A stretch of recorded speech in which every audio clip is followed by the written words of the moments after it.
Come on, tēnā koutou, tēnā koutou, tēnā koutou katoa. Kia ora, ko Maree, Thyne Takawingawa, and it is my absolute pleasure to be with you tonight to host the second of our series of webinars from the MBA Department and Executive Programs. This is a seminar series that we're hosting this year, really to celebrate the 10-year anniversary of the launch of our online MBA program. And we've got a wonderful array of speakers lined up for you over the year. So do watch out for your emails and correspondence on who's up next. But this week, I'm absolutely delighted to be joined by Emeritus Professor Brendan Gray. Brendan and I have worked together for many years. I have been extremely privileged to work in the same department with Brendan over the years in the Department of Marketing here at the Business School. And now Brendan is supposedly retired, but I think I beg to differ here. So Brendan is an Emeritus Professor for the Department of Marketing right here at Otago Whakaihuaka. And he is also and was the inaugural Professor of Entrepreneurship in the Otago Business School. So as I said, Brendan is supposedly retired. And we know that that isn't true because you are keeping yourself extremely busy with a lot of research projects and teaching projects, including, of course, your course that you teach on the MBA program right here at Otago. Yeah. And that is a course in public relations. That's right. Yeah. And one that you've done for a couple of years now. Oh, no, for about 10 years. For about 10 years. And it is, of course, your experience as well and your background. Your original background was in PR and journalism. And yes. journalism. Yeah. So once Brendan saw the light and decided that academia was his rightful passage, he came and embarked on an MBA project and then moved on to a PhD and, of course, then lecturing in the Department of Marketing as well. That's right. So Professor Gray is an Otago alumnus from the MBA program and a PhD in international marketing.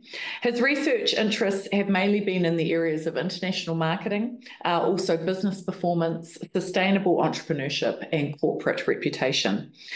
But you've recently developed an interest in researching artificial intelligence. Yes, I have. Yes, Maree. Yeah. And that was largely prompted by actually being a guest speaker in a stage 2 entrepreneurship class. And I turned up and the lecturer who ran the course said, "No, don't be too worried if not too many people turned up. Only about 11 out of 38 turned up for my last lecture.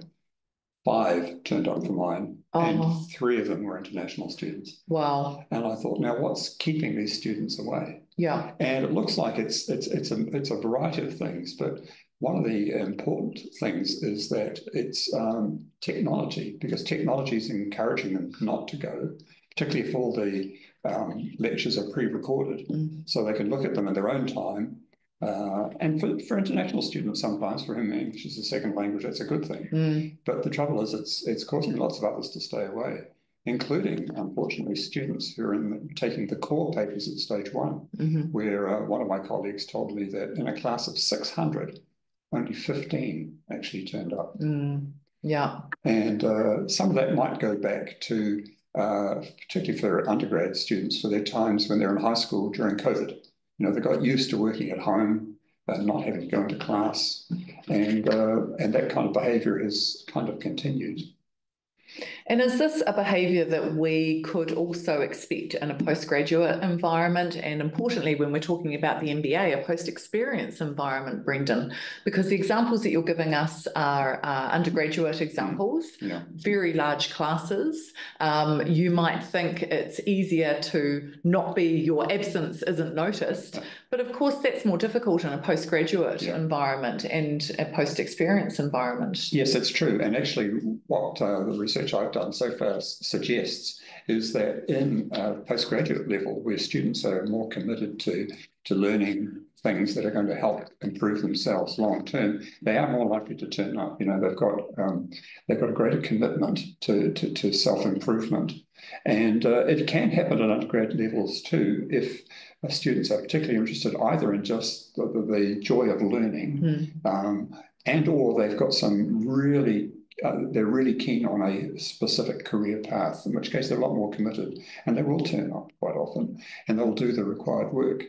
But the trouble is AI, the new technology that's coming in, or generative artificial intelligence, makes it easier for students to really pretend to learn. Yeah. Because, it can do a lot of the work for them, at least at a surface level. Sure.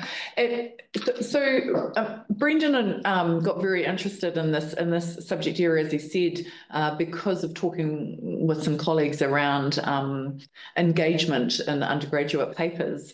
And we thought that this would be a really useful start to really explore the future of MBA learning and teaching and what that environment might look like. So some of the examples that Brendan's been researching, you've been looking at implementing and putting into practice around executive education and executive learning. Yeah. And you've become very interested in the sort of external environmental forces that are impacting tertiary education, and in particular, how that might impact their learning in the future.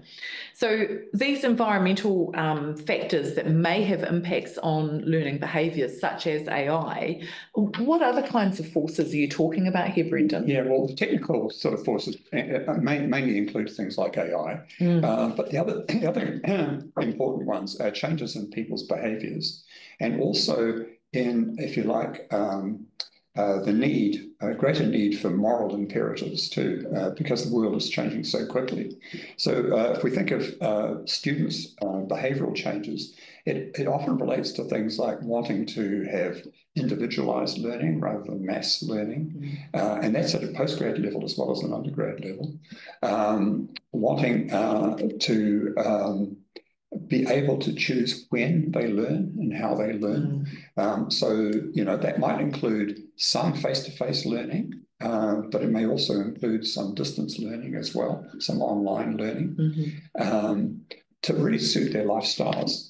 Because a lot of students these days are being forced because of economic factors to work, and if they're not working part-time, if they're not working full-time, a number of them are certainly working part-time, and so that again it puts a strain on their ability to be able to turn up. So those are really important, but the moral ones or the ethical ones are really important, partly because the world is really changing really quickly, and there's some really major issues that are sometimes called grand challenges or grand questions, which include things like climate change, inequities in access to health, for example, aging populations, and diminishing abilities in many countries to actually pay for public services, including health. And also technology, unfortunately, has also given rise not only to benefits, because it can certainly benefit certain areas. It can benefit areas like health when you're trying to assess if you like, the characteristics that people have. Well, what does that tell you about what sort of diseases they have and what sort of treatments might they need? But unfortunately, the criminal element is also looking at it too. So we're getting the rise of things like deep fakes, for example, because of technologies making that much easier to hoodwink people. And a good example of the technology hoodwinking occurred actually with one of our emeritus professors here, Professor Jim Mann, who's a health specialist. And a company put together a deep fake which makes it look like he was encouraging people with type 2 diabetes to give up their medicine and instead eat sort of hemp chewing gum. And it made it look like it was a TV1 news interview. Right. So they even had his lips moving in time to the artificially created voiceover. So that's the scary side, really. But there are good sides to technology, but that's the scary side. So these grand challenges are significant problems that we're facing in society, and they require hugely collaborative efforts, I imagine, from a wide range of people to be able to address them, Brendan. And I'm going to be a little bit provocative here, so excuse me, but why are MBA programs and teaching students in these programs about maximising profits when the planet is burning, quite literally, unfortunately, and very, very sadly, and inequality is rising? You know, we've got literally masses of global problems out there. Yeah. Should we be in an MBA classroom teaching about profits and getting the most out of people as what we can? Well, we can't get rid of the idea of profit completely, because all organisations, whether they're commercial organisations or whether they're non-profit organisations, have a certain level of profit in order just to keep active, you know, to keep operating. But it's really profit without thinking about the wider consequences that is a real problem. So you're right, we've got bushfires, for example, out of control in California. They're an annual problem in Australia. And fighting bushfires is not just a technical thing, because behind that there are all kinds of behavioural things which are impacting on why we're getting these bushfires. And also, it's technology alone can't solve climate change, for example. You've got to change people's behaviours. So that kind of raises other questions about what kinds of other things we should be teaching. There was a move, probably in recent times, but certainly MBA degrees and similar kinds of Master of Business degrees to move much towards a scientific kind of an end. And really, in that case, you were really looking at how students could learn how to commercialize new technologies, and how, so it was quite entrepreneurial, if you like, from that point of view. But it relied on a lot of the hard sciences, you know, physics, chemistry, and also mathematics. But what it tended to, and so it fitted quite nicely into things like engineering schools, for example, and some master's programs and PhD programs in business are in engineering schools in some parts of the world. But what it tends to ignore, if you like, is the artistic side or the humanities side, which is also necessary, because, you know, people don't necessarily behave logically. And they don't do what they should do, and they don't know why they're doing what they are doing. And that can include students. Yes, yes. And that's where the arts and humanities basically come in, because they can delve into questions, the how and the why questions. Why is it that people are behaving the way they are, or are they not behaving in a desirable way? That the hard sciences can't necessarily give you those answers. But the arts and humanities can help inform those. They can provide deeper thinking. How do we, as a business school and as a university, how do we get that message across to businesses, and actually most importantly for us at the moment to government, the importance of arts? And you and I know the importance, both being arts major graduates in previous lives. But how do we get that message across to businesses that it is really important for their future employees, that they've got this well-roundedness in their background? And how do we inform government that they really don't want to cut the funding for humanities, for arts, and for those social sciences? That's a really interesting and difficult question. Really. Yeah. It's really difficult because the answers are often very much politically tinged. Yeah. So if people have certain worldviews, that the arts is just sort of airy-fairy stuff, and it's nice to have, but it's not essential. Whereas science and technology is essential, and in many cases and contexts, it is essential. But the trouble is you're ignoring the other essential bits, because technology alone often can't provide all the answers. It can provide some of the answers in terms of what you can do, not necessarily how you can do it, or why you can do it. Or why you should do it. Why you should do it. Sure. Yeah. So with that in mind, are our MBA degrees preparing students for maybe a future that doesn't exist any longer?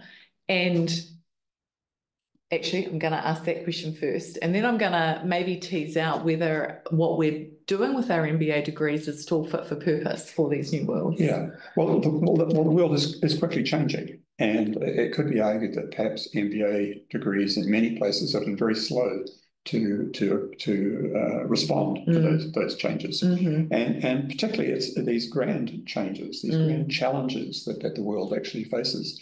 These aren't being adequately addressed by many business school degrees, unless you're doing a degree perhaps in sustainable business, and those sorts of degrees do exist, where you will be addressing those kinds of issues. But in many cases, no, when we're in many business schools, certainly in MBA programs, aren't addressing that. Now, there are some exceptions, but they tend to be overseas. And two of those exceptions actually are in Switzerland, which is strange because both these business schools are quite close to each other. Right. And are you able to maybe tell us a little bit more about the schools in Switzerland and what they're doing that has put them above and beyond others? Yeah, well, the first one is the Lausanne Business School Executive MBA, and that's an executive MBA in sustainability. Yeah, right. Yeah. So they've set out to actually specialize in this area. Yeah. And they're making some quite impressive strides towards achieving that kind of education amongst their current and aspiring students and graduates. So they've signed up to for example, to the United Nations Global Impact, which deals with sustainability in the areas of human rights, labour, environment, and anti-corruption. And then quite nearby, it just so happens, there's another MBA program from another institute, which is doing it slightly differently, and that's the International Institute for Management Development, usually known as IMD for short. And instead of focusing narrowly on disciplines, like marketing, economics, finance, people management, logistics, they're focusing on managerial skills that will be important in the future. So, if you like, they're not looking at things in narrow corridors. They're actually expanding the view to look at things in a slightly different way. And the kinds of thinking, if you like, or skills they want people to have are systems thinking is one, pattern recognition is another. These are both important if the environment is changing quickly. Creative thinking, along with database decision making, that's still very important. And then storytelling, because you need to be able to convince people that what you're doing, it has some sort of value. And it's not just one-way communication when you create those stories, it's actually creating them with your wider stakeholder group. So dialogue becomes important too. So it's interesting that both these are sort of award-winning institutions, and they're sited right next to each other. They're addressing these issues, but in slightly different ways. So one is, has got a sustainability lens specifically on everything it does. And the other is thinking more broadly about, well, what are the skills we need? And these skills could go across these professional silos, if you like. So, what does accounting or what does marketing have in common, when they're addressing these kinds of issues? So interesting. One is taking, a more focused view, and one's taking the more wider, probably liberal arts kind of perspective of education as well. Yes, right? It's certainly bringing that in. Okay. You mentioned their systems thinking. What can we take from that? Can you give us a little bit more of a background into why that might be important? Yeah, well, systems thinking acknowledges that no decisions can be made in isolation, basically. Right. So any decisions you take will either have what we call a reinforcing effect on your desired outcomes, and sometimes it's undesired outcomes too. It can have a reinforcing effect when you don't intend to do that. Alternatively, it's counterbalanced by other forces which tend to balance that out, or sometimes reverse it even. And so, for example, if a bank decides to raise its interest rates, then that may boost its profits. So in its very narrow system, which is really it and its shareholders, things might look quite good. But that may be very short term, and it might be counterbalanced, because if it continues to do that, then the customers may withdraw their business from the bank and go elsewhere, which could then have a negative effect on their profits. Also, so that's one system, or a slightly expanded system, so it includes customers and the shareholders as well as the company. But systems also affect other systems. So, for example, if you have to spend a lot more money on your mortgage, then it's very likely you'll be spending less money elsewhere. And that can include cafes, of course, which are suffering in many of the cities around the world at the moment. Yeah, and just general retail and spend. General retail, yeah. So managers need to be taught to think more broadly and think in systems terms, and also think about what are the boundaries to the system. Sometimes that you bring the boundaries in too close, and you exclude publics or stakeholders that could have an influence on the system or could be impacted by the system without maybe thinking about them closely enough. And also from a strategic point of view, sometimes, particularly if you want to use the information you get from the knowledge you have in systems for maybe improving the way you do things, there could be what's called leverage points. There could be points in the system where you just do a little of something and it has a huge impact. But you've got to be able to identify those. And so it takes a lot of careful looking at. People sometimes criticize system thinking because it takes too long. If you're doing strategic planning, but you're spending too much time really delving down, whereas maybe you should just get on with it. But it's looking more and more likely that systems thinking has long-term benefits and impacts. Maybe not so much in the short term sometimes, but definitely in the longer term. Worth investing. Definitely worth investing, yeah. So systems thinking is now part, for example, of those two award-winning MBA programs we just talked about, and it is being brought into tertiary education as well. But it's not a feature of all MBA programs by any means. Brendan, I'm going to bring us back a little bit, and I'm also going to remind our listeners that we are open for questions as well as we go. And Brendan's quite happy to take questions as we go, or we can host some questions at the end. But I'm going to bring us back to some of the conversation that we were having around the grand challenges. And those grand challenges were very much on a global scale, but we also have national challenges as well.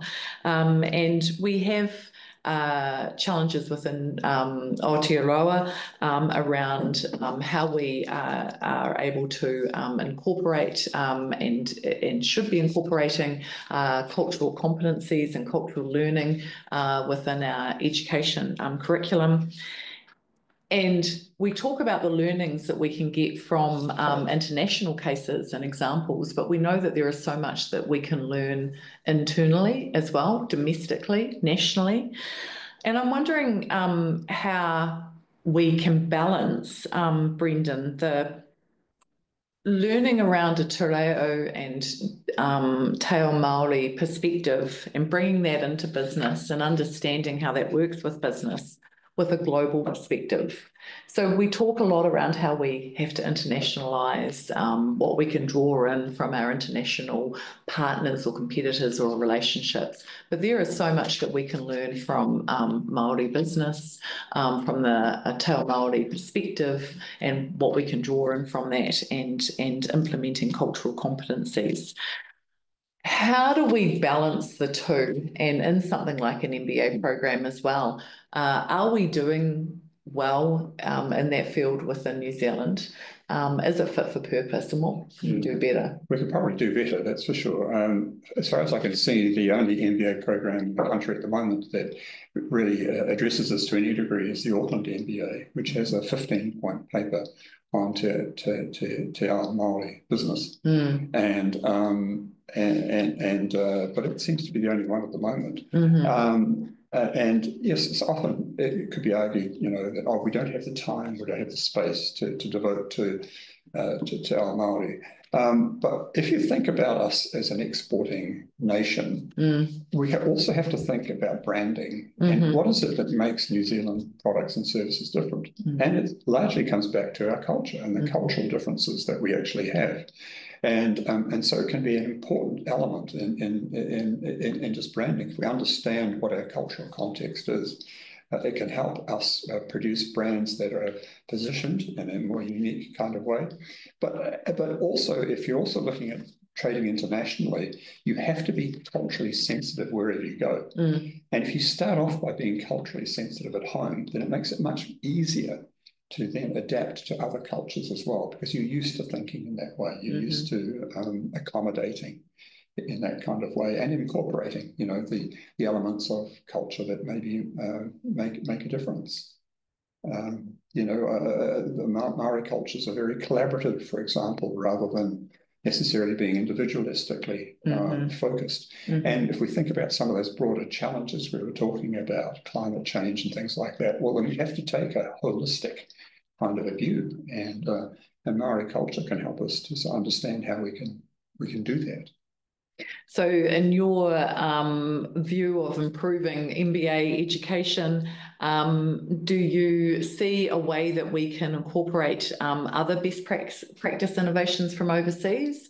You've used the excellent examples from the Swiss MBA programs. I wonder if there's anything else that we can learn around innovation and pulling that into our classroom as examples. Yeah, definitely. And there are some really good universities overseas which are really good at innovation and technology, including universities in the United States and Canada that are worth looking at and exploring. But I think in some ways we've got to temper this again with thinking about what's the impact of that technology more broadly than just making it easier for you to use your cell phone or whatever, and think about what are some of the social impacts that are there. And so, there are efforts, particularly in the two Swiss examples I used of MBAs to maybe accommodate some of those issues that go beyond technology. Technology is important, but New Zealanders do tend to be quite quick adopters of overseas technologies, so that the adoption doesn't seem to be an issue. It may be more about what other impacts, either desired or undesired, or impacts that are perhaps unforeseen, are there when you adopt those new technologies. For example, teenagers are quick to adopt anything that's to do with online and social media, but it might make them actually not more sociable, but even less so. It might cause them to withdraw, for example. Yeah. And so we need people in the social sciences to kind of help us to overcome issues like that, loneliness caused by technology. Yeah.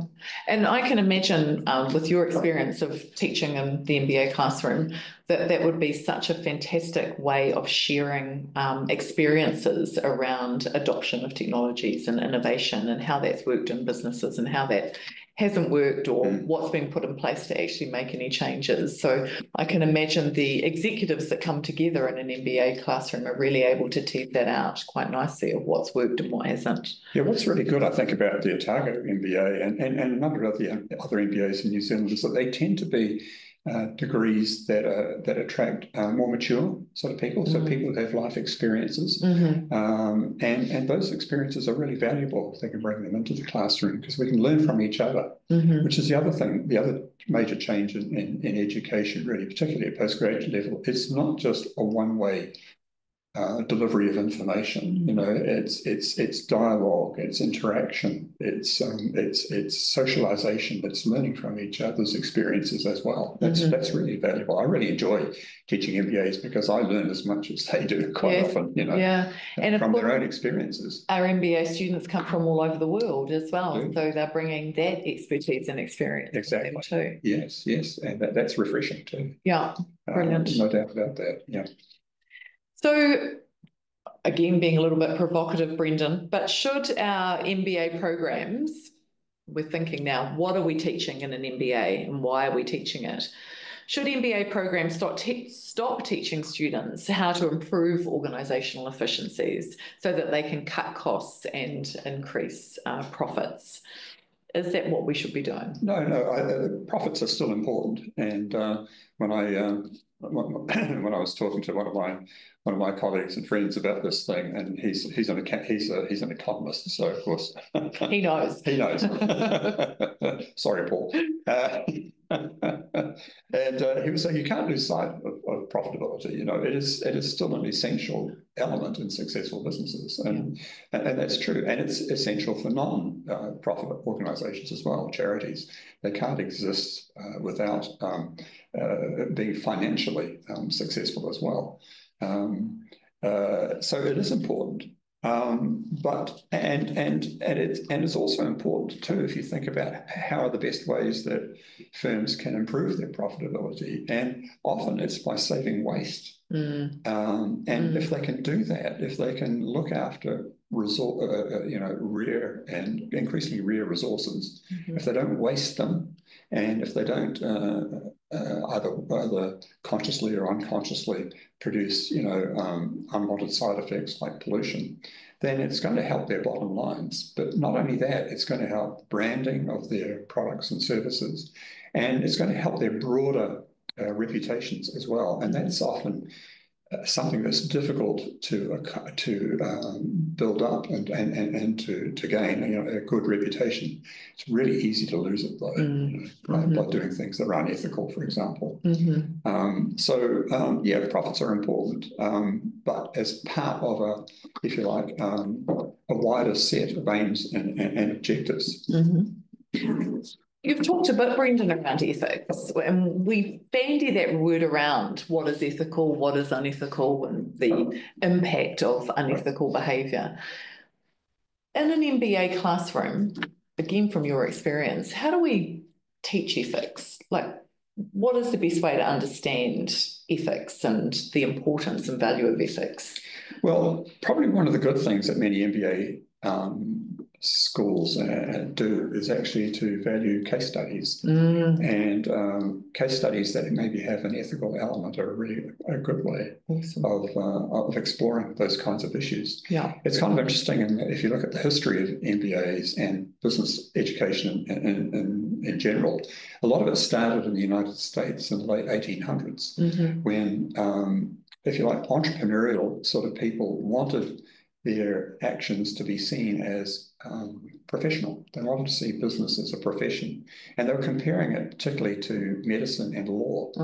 So the first MBA, for example, which was at Harvard, which had a medical school and a law school, they borrowed from them some of the teaching methods, which actually include a big emphasis on case studies. And that, of course, is spread around the world. Most MBA programs, if they don't rely very heavily on case studies, they're still an important part.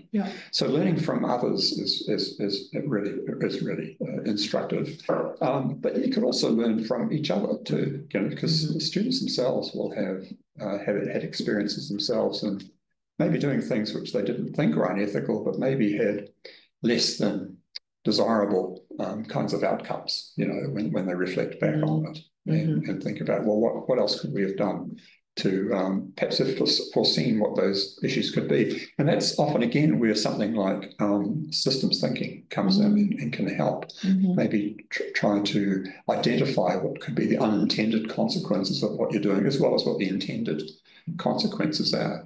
I mean, sometimes it's really difficult to anticipate those, and people do make genuine mistakes. But again, if you've got a good ethical sort of training, then you're more likely to correct those mistakes, own those mistakes, and then correct them quickly. And generally, if you've got a good reputation, for example, you're more likely to be forgiven as well. That's out of character, but you're addressing it really quickly. And ironically, sometimes when we look at research into, if you like, good organizations that have done something wrong, when they correct it, their brand loyalty goes up rather than down. So because you could show that you can actually address a mistake and adapt really quickly, we like you even more. And it must be as well around the trust and the honesty as well, right? Mm. Like actually owning it and yeah. It's an important part of services marketing, of course. Yeah, and your PR and public relations as well. Okay. So again, those are areas that maybe are sometimes undervalued. For example, I teach public relations, which has an emphasis on corporate reputation in our summer school MBA program. As far as I can see, it's one of the few programs, certainly in New Zealand, that does that, for example. So, that's one area of difference we have. I'm not saying I'm responsible for our I think you should.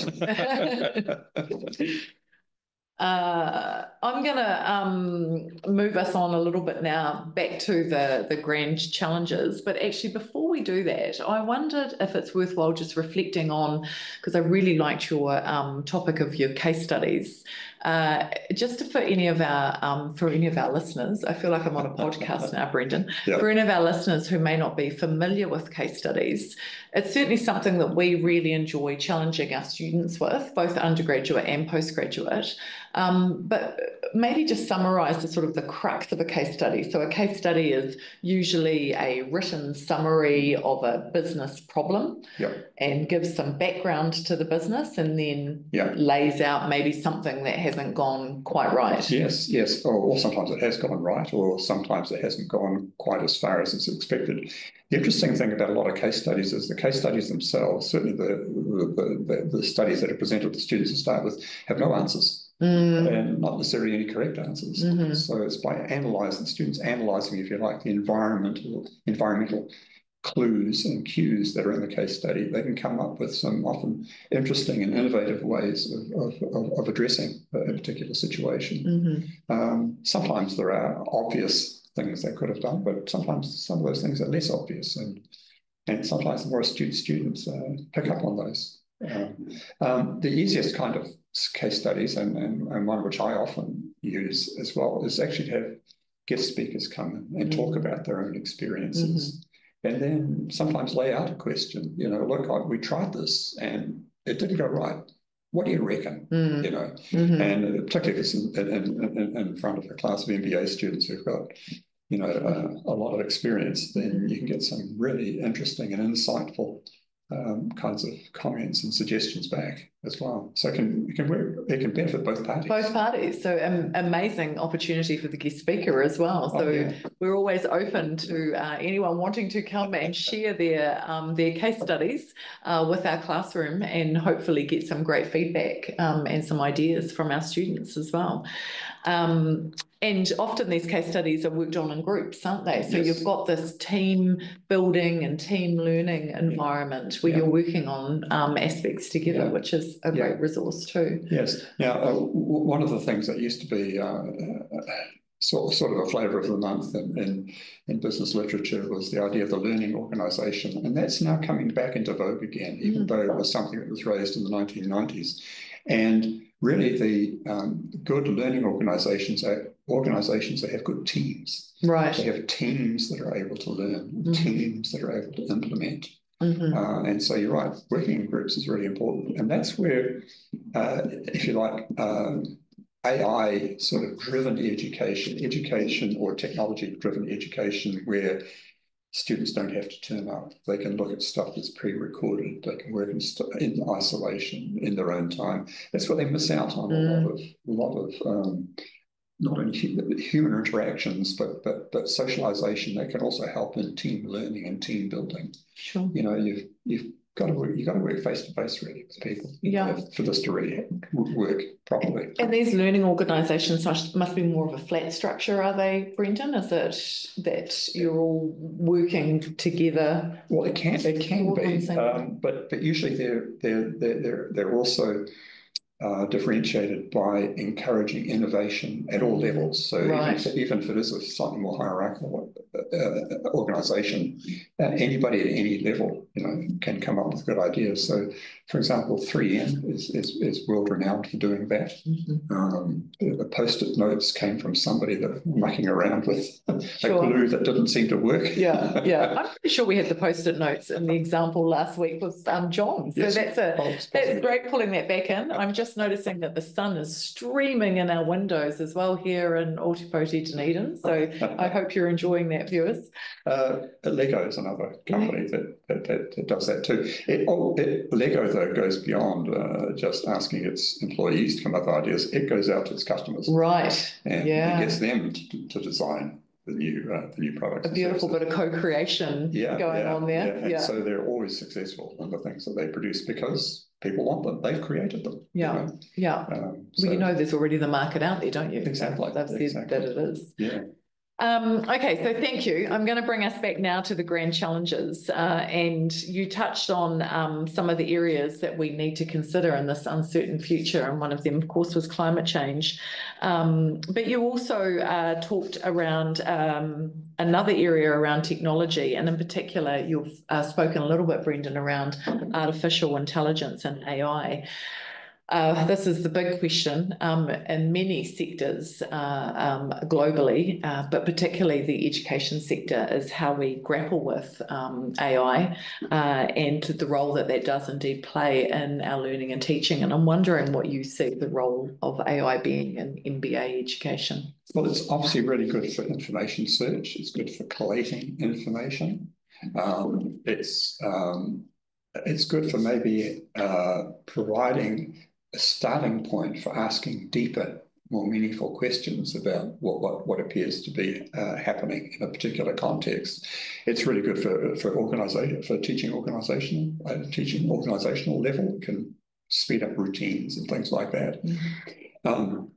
What is not so good, though, is actually asking those how and why questions. Mm. And also, unfortunately, generative AI depends on publicly available databases as well. And so some of those can be quite accurate and can provide some quite good information. Others can be quite faulty. And sometimes the information is just plain wrong. So what the challenge really is to use AI for gathering information. Sometimes it can be used for even analyzing existing databases. Mm-hmm. If you're confident that these databases have got some reasonable information in them. But you also have to be able to critique. You also have to be able to use the information you've got in not only logical ways, but in ethical ways as well. Mm-hmm. And so, it can do so much, but it can't do everything, really. We can't lose sight of the human touch at the end of the day, particularly as teachers, I think you used the example as well before of the impact that the group learning has in something like an MBA program. So learning off of each other and bouncing ideas off of each other. So you can see the usefulness of AI and ChatGPT to generate the ideas, but then actually going out and critiquing them and having those challenging conversations and discussions is where the classroom becomes much more important. And that's not only in the post-executive programs, but in undergraduate programs too. I agree. Yeah. Totally. Yeah. I think you've hit the ball on the head. So we do have this real opportunity with MBA education to really tease out what might be easy to access information, but more difficult to critique, to unpack. Yeah. One of our colleagues, Professor Richard Mitchell's doing some work on this at Otago Polytech. You've been doing some research into his work. Yes. And he basically says that the important skills that you need in education and in life, and even in using AI, are not new. Right. They go back to the time of Aristotle in the 4th century, who emphasized the need to balance practical forms of wisdom with theoretical knowledge about the situation and also the ethical outcomes. There's a scientific movement that started in the late 17th and into the 18th centuries called the Enlightenment, which included the famous Sir Isaac Newton, who supposedly had an apple fall on his head, which caused him to enunciate his laws of motion and gravity. But he also emphasise the importance not only of empirical research, but critical thinking and what he called literacy as well. You know, being able to read information, read a context, read a situation, and be able to make some kind of logical sense from that. And these are all skills that are still important, even in an AI kind of a context. And that brings us back nicely to that STEAM versus STEM. Yeah. So really emphasising the arts and the importance and the use and value of arts in our education. But not ignoring the importance of science and technology as well. But together, the united, which is why it's great to see much more collaboration between divisions and having more joint degrees and joint programs. Yeah. With AI, Brendan, I'm wondering at this stage, when we are still learning so much about the impact and the use, and it's forever changing every single day, you know, that's a real challenge. That's a big challenge for us in education. It is, yeah. How do we navigate this? Both from a student perspective and a teaching perspective. Well, students are going to adopt it whether you like it or not, you know, and so you've got to accept that. If they can find an easier way to do things, they will, and they'll do it quite quickly. And of course, the things like the software used to check on, you know, copying and that sort of thing. They can't cope with the new technologies, basically. And if the new technologies can even mimic how a person writes as well, you can say, look, gather me all this information, and by the way, here's something I've written. Now bring it now rewrite it in my voice. My voice, if you like. Yeah. So they're going to do it anyway. So it's a matter, I think, of guiding them in its use, and again, in an ethical way, and maybe even encouraging them to use it, but then tell us how you've found the information and look at critiquing it, because, you know, it may not be all that accurate. It may be culturally biased, for example. Often it is. As I said before, it can be plain wrong, because depending on the databases it is actually looked at. The Jim Mann example, and then you've got the people who actually use it for criminal reasons as well. So you've got to accept, I think, it's going to be used at least at that level, but so you can't get rid of it. But you're right. But it means that institutions themselves shouldn't just ban it. They've got to be able to maybe put some rules around it to some degree, but it will take time for educators to get their heads around this new technology and how they can actually use it in a positive way, so we don't lose sight of those other skills and those other human characteristics that are important in personal development and education. And I think one of the ways forward is something we've just spoken about, which is case studies. So using that kind of approach, the critical analysis approach to information. So you can pull the information out, put it into a case study scenario, but then bring it into the classroom to evaluate and critique. Those are really good ideas. I'm going to bring the tone down just a little bit, but we're going to move it back up again. And I'm going to talk around MBA enrolments globally, Brendan. MBA enrolments are supposedly falling internationally. Is that correct? And if so, why do you think that is? Well, they certainly did. They certainly did fall after COVID. And I suppose enrolments and all sorts of education did then. But there were signs then, again, that maybe some MBA programs were not that relevant to the changing environmental context that we're in. Now, there has been a bit of a bounce back, particularly in the United States, just fairly recently, but that seems to be driven by people with undergraduate degrees not being able to get jobs. Right. And so they're thinking, well, I need to get a higher qualification before I can get one, which makes sense, you know, do something like an MBA or some other master's program. The downside, though, unfortunately, is that people with those degrees are also finding it hard to find jobs at the moment in the United States. So it's not having quite the intended consequences that were expected.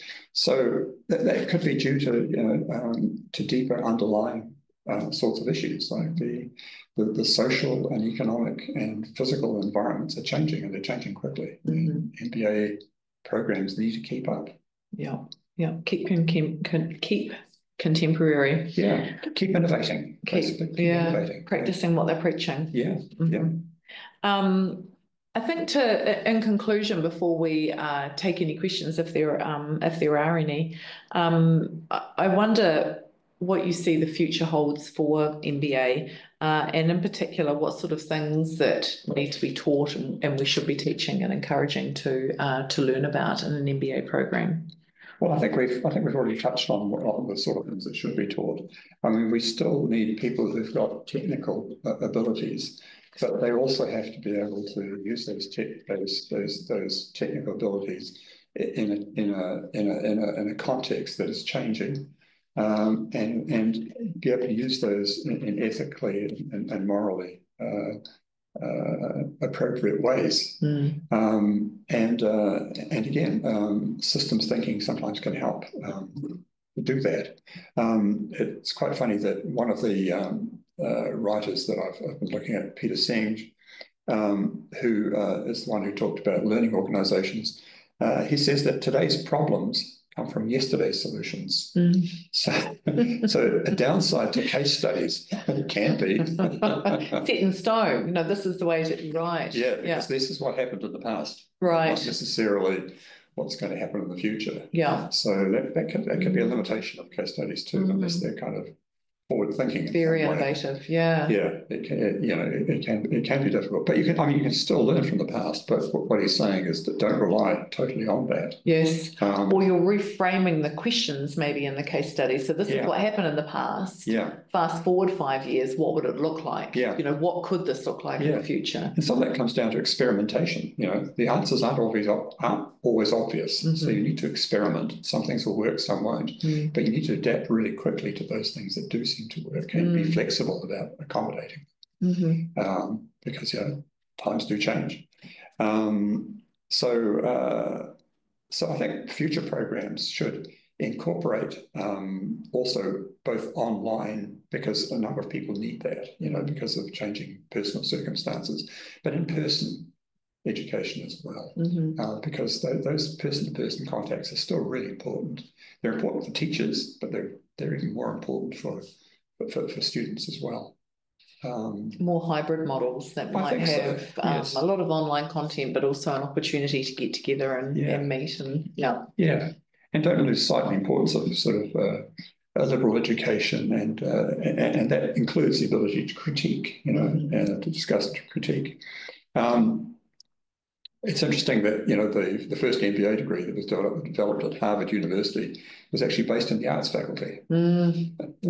Before it became the business school. And it still incorporates one aspect of a liberal education. It's actually unfortunately lost a lot of the liberal elements it originally had. But one of the things it has kept is a strong emphasis on ethics, and that's still something that permeates throughout all the courses there. And that's something that sometimes people leave sight of, or even as teachers, we can be sometimes guilty of that, because it's something we leave at the end of the course and we run out of time. Oh, it's ethics, you'll understand that. Just don't do bad things. Yes, let's move on. Don't do something wrong. What you really want to know is what you have to do for your assignments. Yes. But it's interesting because sometimes when people hear the word liberal, they think, that's very touchy-feely, that's very left-wing, it's very political.